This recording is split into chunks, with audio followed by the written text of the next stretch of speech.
Di dalam seminar agama-agama yang akan diselenggarakan pada tanggal 26, 27 dan tanggal 28 Desember tahun 1896 dengan bertempat di Balai Kota Lahore, karangan kami akan dibacakan.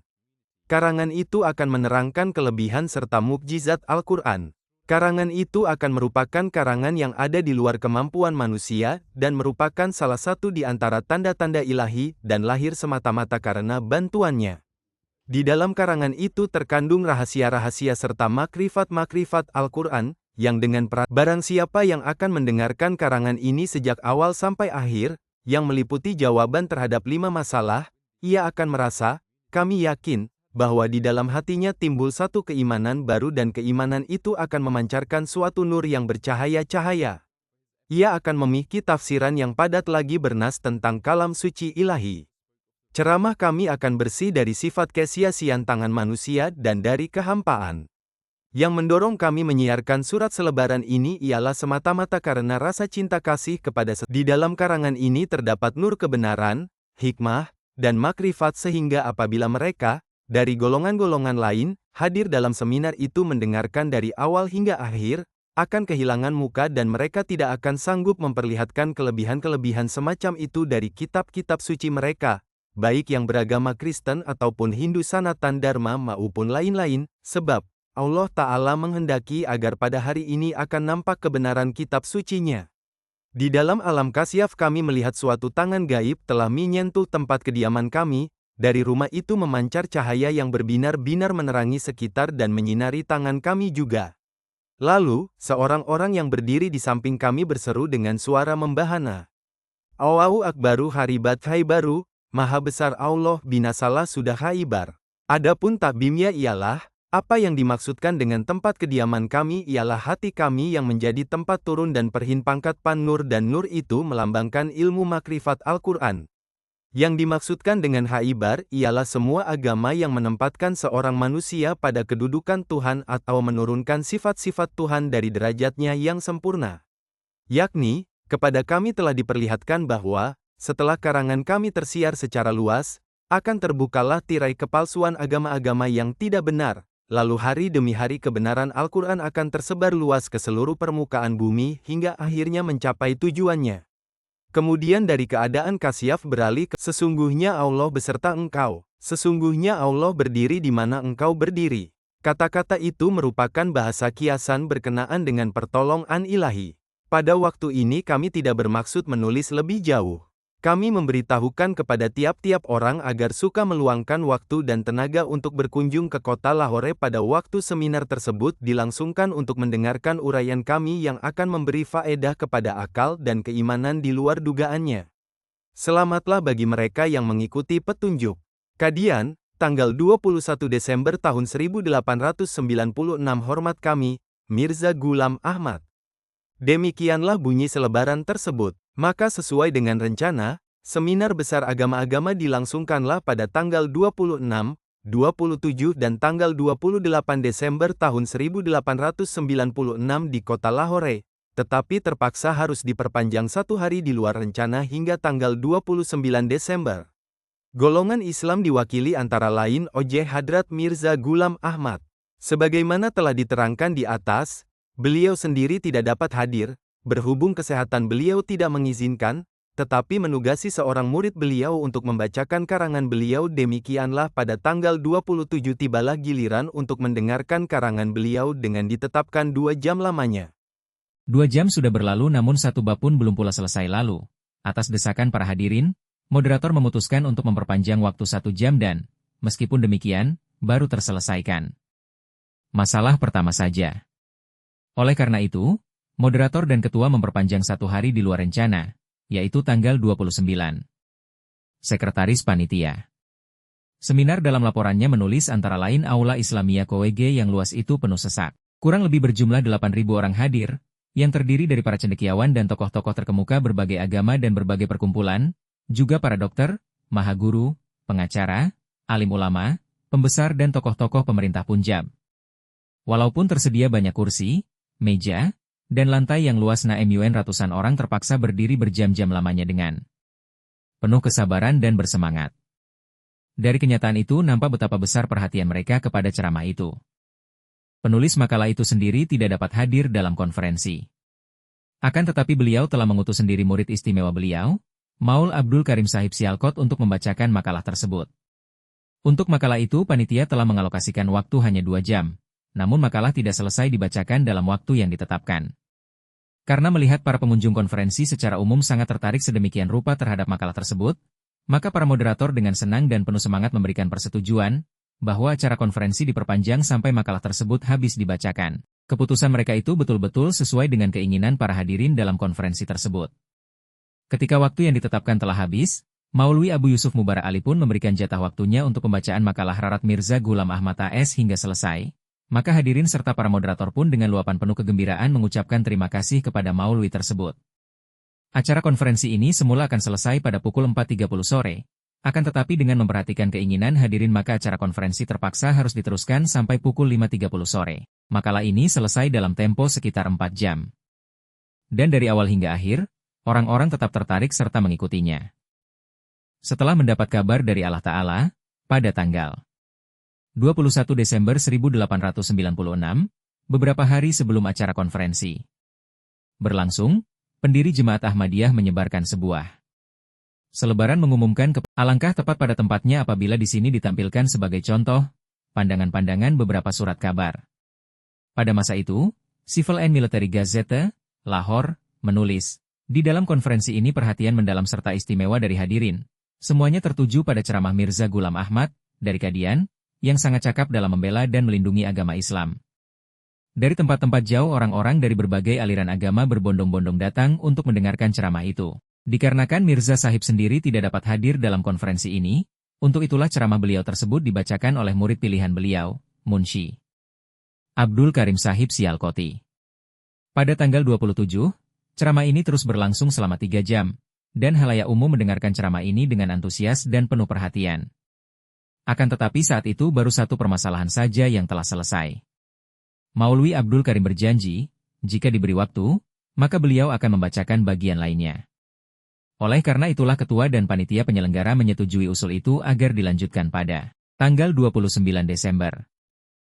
Ringkasan. General Ogo Harshivi, Kalkuta, 24 Januari 1897, artikel ini diterbitkan dengan 2 judul, Konferensi Agama-Agama Besar, dan Kemenangan Islam. Sebelum kita membicarakan acara konferensi, adalah penting untuk menyampaikan, sebagaimana diketahui oleh para pembaca, bahwa di kalangan kolumnis surat kabar ini telah diperbincangkan siapa yang paling hebat dalam mewakili Islam dalam konferensi agama-agama besar itu. Seorang koresponden ternama kami dengan pikiran lurus dan dengan mempertimbangkan kejujuran. Di dalam pendapatnya beliau telah memilih Rarat Mirza Ghulam Ahmad Sahib Rais Kadian, dan seorang tokoh senior kami, melalui suratnya, persis sekali mendukung hal itu. Maulwi Sayyid Muhammad Fakhruddin Shib. Fahar dengan gamblang telah memaparkan pemilihan ini di hadapan publik dengan dasar-dasar pertimbangan beliau yang bebas, penuh dasar, dan berharga itu. Di situ terpilih Rarat Mirza Ghulam Ahmad Shib Rais Kadian, Sir Sayyid Ahmad Han dari Aligarh, dan urutan berikutnya dalam membela Islam adalah Maulwi Abu Sa'idi Muhammad Hussein Batalwi, Maulwi Haji Sayyid Muhammad Ali Kanpuri, dan Maulwi Ahmad Hussein Asmabdi. Adalah sangat tepat bila dipaparkan di sini bahwa seorang koresponden sebuah surat kabar lokal kita telah menunjuk Maulwi Abdul Haq Delwi, penulis kitab Tafsir Hakni, untuk tugas tersebut. Makalah Rarat Mirza Ghulam Ahmad Shib ini telah diterbitkan dalam Laporan Konferensi Agama-Agama Besar, Lahore, dan Jemaat Ahmadiyah telah menerbitkannya dalam bentuk buku dengan judul Filsafat Ajaran Islam. Buku ini telah diterbitkan dalam berbagai edisi bahasa Urdu dan Inggris. Selain itu terjemahannya telah pula diterbitkan dalam bahasa Perancis, Belanda, Spanyol, Arab, Jerman, dan bahasa-bahasa lainnya. Dan para tokoh filsafat serta para editor surat-surat kabar luar negeri pun telah menuliskan ulasan yang sangat hebat tentang hal itu. Dan banyak para intelektual barat yang sangat memuji buku ini. Misalnya, 1. The Bristol Times and Mirror menulis, sungguh orang yang menceramahi orang-orang Eropa dan Amerika dengan cara seperti begitu pasti bukanlah orang biasa. 2. The Spiritual Journal, Boston menulis, buku ini merupakan kabar suka bagi segenap umat manusia. 3. Theosophical Book Notes menulis, buku ini merupakan keadaan jasmani, akhlaki, dan ruhani manusia. Pada halaman-halaman pertama makalah ini terdapat beberapa kata pendahuluan yang mungkin nampak seolah-olah tidak ada sangkut pautnya dengan uraian berikut. Namun demikian hal itu penting dikemukakan agar hadirin dapat menangkap dengan jelas jawaban terhadap permasalahan-permasalahan yang menjadi topik pembicaraan dalam acara hari ini. 3 macam keadaan manusia.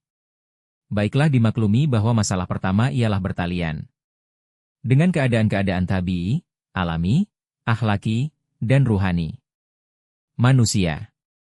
Maka ketahuilah bahwa Al-Quran Syarif, kalam suci, Allah Ta'ala mengadakan pembagian 3 keadaan itu demikian. Bagi ketiga keadaan itu ditetapkan 3 sumber yang berlainan. Dengan perkataan lain oleh Al-Quran Syarif disebutkan 3 mata air yang darinya memancar keadaan-keadaan itu secara terpisah. Sumber pertama, jiwa yang selalu mendorong kepada kejahatan. Sumber pertama yang merupakan sumber semua keadaan tabii, alami, manusia, yang disebut oleh Al-Quran sebagai nafsu amarah, sebagaimana dia berfirman, yakni, adalah merupakan ciri khas nafs amarah bahwa ia selalu mendorong manusia kepada keburukan yang bertentangan dengan kesempurnaannya serta bertolak belakang dengan keadaan akhlaknya dan ia menginginkan manusia supaya berjalan pada jalan yang tidak baik dan buruk. Ringkasnya, melangkahnya manusia ke pelanggaran dan keburukan adalah suatu keadaan yang secara tabii, alami, menguasai dirinya, sebelum manusia mencapai keadaan akhlaki. Sebelum manusia melangkah dengan dinaungi oleh akal dan ma'rifat, pengetahuan, keadaan ini dinamai keadaan tabii, pembawaan alami. Bahkan seperti halnya hewan-hewan berkaki 4, di dalam kebiasaan mereka makan minum, tidur bangun, menunjukkan emosi dan naik darah, dan begitu pula kebiasaan-kebiasaan lainnya manusia ikut kepada dorongan-dorongan tabiinya, alaminya. Dan manakala manusia dibimbing oleh akal dan ma'rifat serta memperlihatkan tuntutan timbang rasa, maka saat itu keadaan tersebut tidak lagi dinamakan keadaan-keadaan tabii, alami, melainkan saat itu keadaan-keadaan ini disebut keadaan-keadaan akhlaki, yang mengenainya akan kami terangkan lebih lanjut. Sumber kedua, jiwa yang selalu menyesali dirinya sendiri. Sumber keadaan akhlaki manusia disebut di dalam Al-Quran sebagai nafsu lawa'amah, sebagaimana Allah Ta'ala berfirman, yakni, aku bersumpah dengan nafs, jiwa, yang mengecam, mencela, dirinya sendiri atas perbuatan buruk dan setiap pelanggarannya. Nafs lawa'amah ini merupakan sumber kedua bagi keadaan-keadaan manusia yang darinya timbul keadaan akhlaki. Dan sesampainya ke martabat itu manusia terlepas dari keadaan yang menyerupai keadaan hewan-hewan lainnya. Bersumpah dengan perkataan nafs lawa'amah di sini adalah untuk memberikan penghormatan kepadanya. Jadi, dengan meningkatnya dari keadaan nafs amarah kepada keadaan nafs lawa'amah, yang merupakan kemajuan, ia layak menerima penghormatan di sisi Allah. Dinamai lawa'amah karena ia mengecam, mencela, manusia atas keburukannya dan tidak senang kalau manusia bertingkah laku sewenang-wenang dalam memenuhi keinginan-keinginan tabiinya, alaminya, dan menjalani hidup seperti hewan-hewan berkaki 4. Bahkan ia menghendaki supaya manusia menghayati keadaan-keadaan yang baik serta memiliki akhlak yang luhur. Dan dalam usaha memenuhi segala keperluan hidupnya manusia jangan sekalipun melakukan pelanggaran, dan ia menghendaki agar perasaan-perasaan serta hasrat-hasrat tabiinya, alaminya, diberi penyaluran yang sesuai dengan pertimbangan akal. Sumber kedua, jiwa yang selalu menyesali dirinya sendiri. Sumber keadaan akhlaki manusia disebut di dalam Al-Quran sebagai nafsu lawa'amah, sebagaimana Allah Ta'ala berfirman, yakni, aku bersumpah dengan nafs, jiwa, yang mengecam, mencela, dirinya sendiri atas perbuatan buruk dan setiap pelanggarannya. Nafs lawa'amah ini merupakan sumber kedua bagi keadaan-keadaan manusia yang darinya timbul keadaan akhlaki. Dan sesampainya ke martabat itu manusia terlepas dari keadaan yang menyerupai keadaan hewan-hewan lainnya. Bersumpah dengan perkataan nafs lawa'amah di sini adalah untuk memberikan penghormatan kepadanya. Jadi, dengan meningkatnya dari keadaan nafs amarah kepada keadaan nafs lawa'amah, yang merupakan kemajuan, ia layak menerima penghormatan di sisi Allah. Dinamai lawa'amah karena ia mengecam, mencela, manusia atas keburukannya dan tidak senang kalau manusia bertingkah laku sewenang-wenang dalam memenuhi keinginan-keinginan tabiinya, alaminya, dan menjalani hidup seperti hewan-hewan berkaki 4. Bahkan ia menghendaki supaya manusia menghayati keadaan-keadaan yang baik serta memiliki akhlak yang luhur. Dan dalam usaha memenuhi segala keperluan